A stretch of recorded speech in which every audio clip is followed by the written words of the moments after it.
Hello, my name is Chantal Figueroa, And my name is Sarah Carter. and we're presenting on Does Writing Have a Future by Willem Flusser. Willem Flusser was a Czech philosopher born in 1920 and died in 1991. He moved to London in 1939 after Prague was occupied by Nazis, and then he moved to Brazil in 1941. He spoke many languages, his first being German. He published many of his works in German and translated his own works into English and other languages. He did not translate Does Writing Have a Future, which is probably why it was not translated until very recently. It was first published in 1987, and then it was translated by Nancy Roth and published by University of Minnesota Press in 2011. It's a book of philosophy on writing, so each chapter deals with a different type of writing, how it is important, and what would happen if it were to disappear. Also establishing that without writing we will become less critical thinkers. He formulates the important concept of historical consciousness, which is the idea that writing creates history and a sense of linear time. So without writing, there would be no history or Western tradition, according to Flusser. Nancy Ann Roth very nicely summarizes why Flusser is important to the field in one of her lectures. She says that he would be important for people interested in digital arts. It is not easy to say exactly what sort of books they are. Philosophy in some ways, media studies, film studies, photography theory. They don't settle very comfortably into any established field, and that may be why they tend to interest artists. According to the introduction by Mark Poster, Flusser can be compared to Marshall McLuhan and John Woodyard in his theories, and I presents them.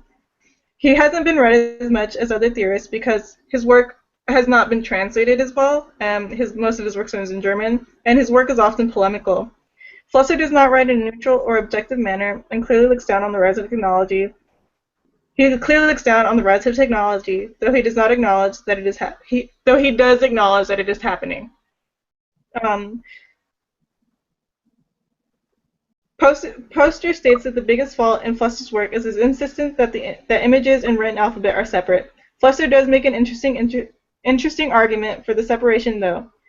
For Flusser, words are representative of sounds, images of ideas. For Flusser, digital technology is inherently visual, which is why writing will change so much.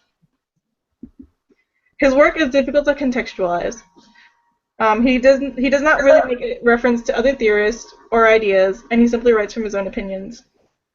His work is basically used by those with an interest in arts, photography and digital arts, and there is an international academic journal dedicated to him called Flusser Studies. Flusser's work and the usefulness of the production process could be summarized in saying that he says that one must be critical of technology and the claim that it offers more freedom than print-based technologies.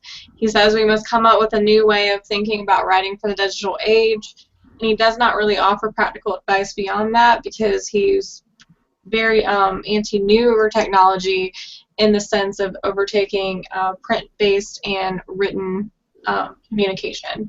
So we can conclude by saying that Flusser's book is a philosophical work on how writing affects our society.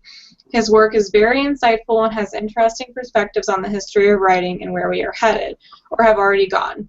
He asks his audience to consider what we want our future to be. His work cautions against positivist views of technology that say that technology gives us more choice and wider access. That is our presentation. Thank you. Thank you.